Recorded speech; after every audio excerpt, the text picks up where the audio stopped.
LPG gas cylinder பயன்படுத்தும் அனைவரும் இந்த தகவலை தெரிந்து கொள்ள வேண்டும். ஏனெனில் கேஸ் சிலிண்டர் புக்கிங் பற்றிய சில புதிய விதிகள் அறிமுகப்படுத்தப்பட்டுள்ளன.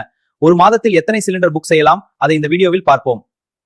புதிய விதிகளின்படி ஒரு குடும்பம் ஒரு மாதத்தில் அதிகபட்சம் 2 எல்பிஜி சிலிண்டர்ஸ் மட்டுமே புக் செய்ய முடியும்.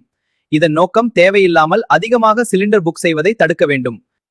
ஒரு பினான்சியல் இயர்ல, அதாவது ஏப்ரல் 1 முதல் மார்ச் 31 வரை ஒரு கனெக்ஷனுக்கு 12 சிலிண்டர்ஸ் வரை புக் செய்யலாம். அதில் 12 சிலிண்டர் சப்சிடியுடன் மேலும் 3 சிலிண்டர் சப்சிடி இல்லாமல் வாங்கலாம். முன்பு கேஸ் சிலிண்டர் புக்கிங் 21 நாட்களுக்கு பிறகு மீண்டும் செய்யலாம். ஆனால் இப்போது குறைந்தது 25 நாட்கள் காத்திருக்க வேண்டும்.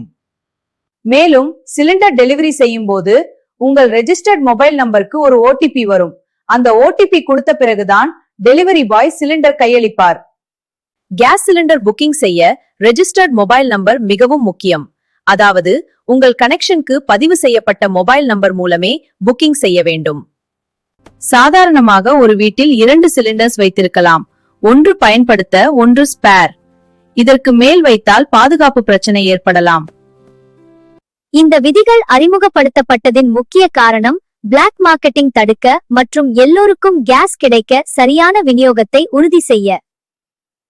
அதனால் எல்பிஜி சிலிண்டர் பயன்படுத்தும் அனைவரும் இந்த விதிகளை தெரிந்து வைத்திருப்பது மிக முக்கியம். அதாவது மாதத்திற்கு 2 சிலிண்டர், வருடத்திற்கு 15 சிலிண்டர், புக்கிங்க்கு 25 நாள் கேப்.